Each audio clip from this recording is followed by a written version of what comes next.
Unaware that she secretly owned the $500 billion airline he was flying on, Clara Bennett stood trembling on scorching desert sand as her own husband kicked her off the private jet to make room for his pregnant mistress.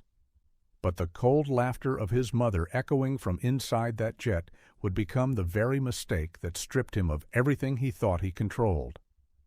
Clara looked up at the sky where the jet, her jet though none of them knew, vanished into the desert heat, carrying the man she loved, the mistress he chose, and the mother-in-law who celebrated her abandonment. She had been nothing more than a quiet humanitarian worker in their eyes. But beneath her gentle silence lived the heir to the $500 billion airline empire he was desperately trying to impress. Ethan believed he had traded a worthless wife for a pregnant mistress. His mother believed a woman with no status could be discarded in a desert like forgotten luggage. Sabrina believed she had already replaced Clara in every way that mattered. They were all wrong, dangerously wrong. If Clara truly owned the $500 billion airline, why didn't she ever tell her husband? If he kicked her off her own jet, what will she do now that they laughed at her pain? And when this abandoned wife finally rises, how will she strip a man of wealth he never actually owned? What did his mother laugh at? And what will that laughter cost them all? Clara Bennett tightened her grip on the armrest as the private jet hummed softly under her. Noon sunlight spilled through the window, warm but unsettling. She was supposed to be on her way to a humanitarian base, another relief mission, on another attempt to fix a world she didn't fully understand but desperately wanted to help. Yet something in her stomach twisted, a quiet signal that the flight felt wrong. She glanced at Ethan, her husband of 3 years, standing at the front of the aircraft. His shoulders were stiff, movements rehearsed. Clara used to love how animated he was around her, how he once laughed loudly, touched her gently, and looked at her like she was his world. But now he didn't even look at her, not once since they boarded. That lack of attention felt like an omen, one she had ignored for months. Her mind flickered, short, painful flashbacks. Ethan snapping at her for calling during a business meeting, him hiding his phone the moment she entered the bedroom, the unfamiliar perfume on his shirt. And the night he accused her of being too distracted with charity to be a real wife. She had brushed those things aside because she desperately wanted this marriage to work. Ethan was the first man who didn't seem interested in her wealth because he didn't know she had any. A choice she made after her father's death, after watching suitors flock to her like vultures chasing the Skylux inheritance. Back then, she vowed to marry a man who loved her for her heart, not her empire. But today was proving she had miscalculated. The cockpit door opened. The co-pilot nodded at Ethan, but looked away quickly when Clara caught his eye. Another crack in the facade she had been pretending not to notice. Ethan approached her. "Clara," he said, "we need to switch things around." Before she answered, Sabrina entered, pregnant, radiant, unapologetically confident. Clara's breath caught. Ethan's mother, Margaret, smirked. Pretty wives get replaced every day. Clara's phone buzzed. "Emergency, Skylux board vote in 20 minutes. Your authorization is required." Ethan snatched it from her. "You won't be needing that." The pilot reopened the jet door. "Please step off, ma'am." Clara's world cracked as desert wind hit her face. The engines roared, the jet lifted, and Clara stood alone, betrayed, humiliated. But something fierce stirred inside her. A storm. The desert wind whipped against Clara's face, sharp as betrayal itself. For a moment, she simply stood there, frozen, soundless, as the jet carrying Ethan, Sabrina, and Margaret shrank into the hazy sky. Her shadow stretched long across the hot sand, thin and fragile, mirroring how she felt inside. But beneath that fragility, something pressed upward, something she had buried for years, the truth of who she was. A quiet beep from her necklace snapped her out of her trance. It was a rhythmic pulse she had grown up hearing, her father's emergency protocol signal for Skylux airs. She pressed the pendant gently, and a tiny vibration confirmed her activation. Her father had told her, "This signal will only activate when you are truly alone, truly unsafe, or truly ready to rise." She never imagined she'd need it because of her own husband. Footsteps crunched behind her. She spun around instinctively, heart racing, only to see a Skylux rover speeding toward her over the dunes.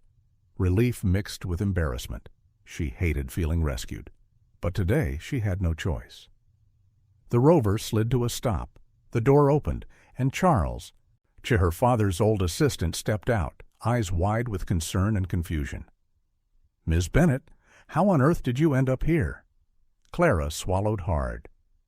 "Ethan asked me to get off the jet." "Your jet?" He blinked. "He kicked you off your own jet?" Her silence answered. Charles clenched his jaw.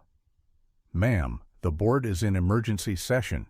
They detected unauthorized activity involving your shares. They need you immediately." Clara's breathing tightened. All the subtle hints Ethan had dropped, his sudden interest in business articles, his whispered phone calls, his recent tension, began sliding into place like puzzle pieces she wished she had never ignored. He wasn't just cheating emotionally. He was reaching for something far more dangerous. As Charles drove, the desert stretched endlessly around them, harsh and quiet. Clara stared out the window, the roar of the rover blending with memories she had tried to lock away. Flash back, Ethan kneeling with a ring, tears in his eyes, saying, "I don't care if you're just a logistic worker. I love you for your kindness."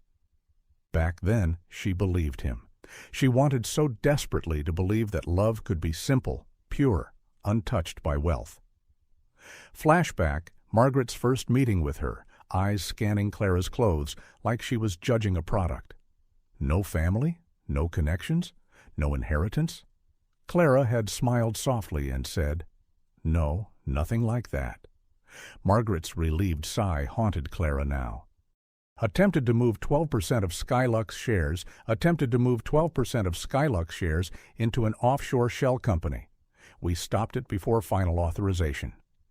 Clara's pulse quickened. Who initiated it? The CFO hesitated. Your husband. Those two words sliced deeper than the desert wind ever could. Clara looked down at her hands, steady now, no longer trembling. Betrayal had burned away her softness, leaving clarity in its place. She lifted her chin. "Take me to Skylux Tower." Charles nodded. "Yes, ma'am." As the rover accelerated, Clara closed her eyes, letting the pain settle into purpose. Ethan thought abandoning her was the end. He had no idea this was the beginning.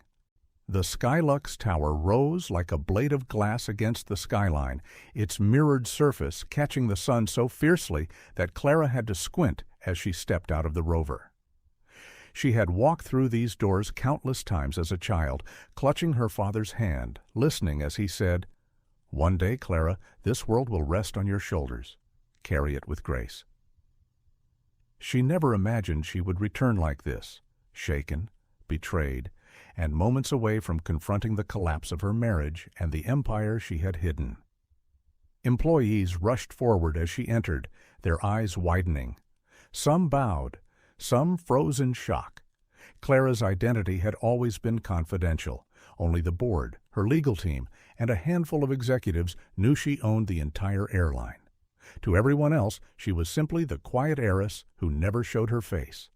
And now, steps were slow at first, but each one grew firmer. Every elevator ding pushed her heartbeat a little faster. Every mirrored panel reflected a version of herself she had forgotten. Stronger, sharper, more like the daughter her father raised. When the elevator opened, she entered a long hallway lined with photos of Skylux history. Her father's portrait hung in the center. She paused. His warm eyes looked down at her, as if asking, "Why did you hide so much of yourself from the man you married?" "Because," she thought bitterly, "I wanted to be loved for something real." She tore her gaze away and entered the boardroom. Tension snapped instantly. Board members stood. "Ms. Bennett," the chairman said, a voice tight with relief. "Thank God you're here." The hologram in the center of the table replayed the unauthorized attempt. Documents Ethan had forged using old papers Clara once left in their home office, biometric gaps he had tried to override, emails disguised as business proposals. Each detail was a knife twisting deeper. Clara listened silently, her face unreadable. A lifetime of hiding emotion behind diplomacy had taught her well. The CFO cleared his throat. "We stopped the transfer, but your husband was persistent. He called earlier demanding access." Clara's jaw tightened. What did he say? A receptionist at the corner shifted nervously. "He claimed he was acting on your behalf, ma'am. He said you were too emotional to manage your own assets." A ripple of disgust moved through the room. Clara inhaled slowly, steadying herself. Her father had taught her the value of silence, how to let it fill the room until truth revealed itself. She let that silence settle now. Finally she spoke. "He abandoned me in a desert today." Gasps. Chairs shifted. A few board members cursed under their breath. Charles stepped forward. "He used your own jet to do it." Clara's eyes glistened, but not from weakness, from clarity, from a truth she could no longer deny. "He thought I was powerless," she said softly. "He thought he could replace me, discard me, and walk into this empire as if he built it." The chairman leaned forward. "What will you do now, Ms. Bennett?" Clara looked toward the window, where planes sliced through the sky like silver arrows. "I will remind him," she whispered, "exactly who I am." A moment of breathless quiet filled the room, and then the door opened. A young analyst rushed in, breathless. "Ms. Bennett, your husband just arrived downstairs, and he's demanding a meeting." Clara's heart stilled. Ethan was here. Ethan's angry voice echoed from the executive floor long before Clara saw him. It wasn't the voice of a man who feared consequences. It was the voice of a man who believed he still controlled the narrative. That arrogance had once charmed her. His effortless confidence, the way he spoke with certainty, even when he was wrong. She used to laugh and call it ambition, but now she knew better. Now she recognized the insecurity beneath it, the desperation to appear bigger than he was. He shoved past security and stormed into the hallway outside the Apex room. Sabrina waddled behind him, clutching her belly dramatically, and Margaret appeared moments later, looking outraged, as if they were the victims. "There she is!" Ethan barked, pointing at Clara as though spotting a thief. "Clara, what is the meaning of this? Why is security blocking me? Why has my access been revoked?" Clara didn't flinch. She stepped into the hallway with a calmness that almost unnerved him. "Ethan," she said quietly. He scoffed. "Don't Ethan me. You embarrassed me downstairs. They told me I had no right to your account, that I forged documents. They even implied I attempted fraud. Fraud, Clara! How dare you?" She studied him for a long moment. His anger wasn't from guilt. It was from losing control. That realization tightened something inside her chest. Flashbacks swirled. Their first date when he insisted on paying with money she later learned he borrowed, the way he always bragged about never needing anyone. And the night his mother whispered, "You married beneath us, Ethan. Teach her to be grateful." Clara breathed in. "You kicked me off a jet in the middle of a desert." Ethan blinked as if surprised she'd dare say it out loud. For a second, guilt flickered in his eyes, but then he smothered it. "Don't be dramatic. Sabrina needed the seat, and you were being difficult." "Difficult?" Clara repeated softly. "By existing?" Margaret cut in sharply. "Oh, please, you should be thanking Sabrina for giving this family a real heir. You've brought Ethan nothing but shame. Let's not pretend otherwise." Something inside Clara cracked, then crystallized. She had never wanted children yet, not because she couldn't, but because Ethan always shifted the blame subtly toward her. Maybe we're not conceiving because you're too career-focused. Maybe your body isn't ready. Never once did he consider himself the factor. Sabrina stepped forward. Just tell them to reinstate Ethan's access. You owe him that much after everything he's done for you. Clara turned slowly, her voice low. Everything he's done for me? Ethan straightened proudly. Exactly. I supported you. I stood by you when you were just a nobody working in dusty clinics. The boardroom behind Clara went silent. She took one step closer to Ethan, letting him see the truth in her eyes. You still don't understand, do you? Ethan frowned. Understand what? Clara motioned to the security guards. Let 'em in. The guards opened the doors wider as the chairman and several executives stepped into the hallway. The chairman looked directly at Ethan. Mr. Bennett, your wife isn't the one who needs access. He gestured to Clara with reverence. She is the owner of Skylux Airlines. Ethan's jaw dropped. Margaret staggered back. Sabrina's hand slipped from her belly, and Clara watched their faces crumble. For a long, breathless moment, no one spoke. Ethan's face went pale, then flushed deep red as the truth slammed into him with the force of a crashing jet. What did he just say? He stammered, eyes darting between Clara and the executives as though waiting for someone to say it was a joke. But no one did. Clara stood perfectly still, her silence more powerful than any confession. It was the same silence she used as a shield during their marriage, the silence she wrapped herself in whenever Ethan belittled her dreams, whenever Margaret whispered insults, whenever Sabrina flaunted her presence. But now that silence carried authority, ownership, power. Margaret recovered first, her voice shrill. Owner? Owner of what? This airline belongs to the Bennett family line? The chairman shook his head calmly. Skylux Airlines was founded by Clara's father. It was passed solely to her. There is no Bennett blood in this company besides hers. Margaret's lips trembled. But she told us she had nothing. Clara finally spoke. Yes, she whispered. I told you I had nothing because I wanted to know who you were without my name, without my influence, without my inheritance. Ethan clutched his head. Clara, you lied to me? You hid this from me? She swallowed. The pain was real. After my father died, I promised myself I would never marry someone who loved me for the money. I needed to believe you loved me for who I was, not the empire he left behind. Flashbacks flickered in her mind, the night she told Ethan about her volunteer work, and he called it cute. The first time she opened up about losing her father, and Ethan had shrugged it off because everyone loses someone. The morning she woke up early to make him breakfast, only for him to tell her not to embarrass him in front of his mother. Each memory now reshaped itself, no longer excuses she once made, but evidence she had refused to see. Ethan reached out, desperate. Clara, please. I made mistakes, but I didn't know. If I had known... She stepped away sharply. Exactly, she said. If you had known. The truth hung heavy. Ethan wasn't grieving the wife he betrayed. He was grieving the wealth he lost. Sabrina let out a shaky breath. Ethan, you never told me she was rich.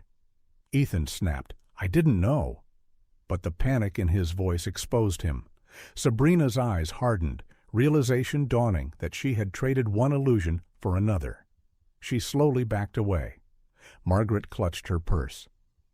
Clara, be reasonable. You can't punish us for a misunderstanding. You're family. Clara stared at her, remembering the laughter, Margaret's laughter, while she stood abandoned in the desert. Family doesn't throw you away, Clara said softly. She turned to the security team. Escort them out, permanently revoke their access, and file the fraud report. Ethan lunged toward her. Clara, please, I'm your husband. She met his eyes one last time. You were my husband. Security dragged him back. His screams echoed through the hallway until the doors slammed shut, silencing them. Hours later, where Clara stood on the Skylux balcony, the city lights glowing beneath her like constellations. For the first time in years, her chest felt open. Light. Charles approached. "Are you all right, ma'am?" Clara exhaled slowly. "Yes," she murmured, "because now I finally am who I was always meant to be." She lifted her gaze to the sky, where a Skylux jet soared overhead, her jet, her legacy, her freedom. And she smiled.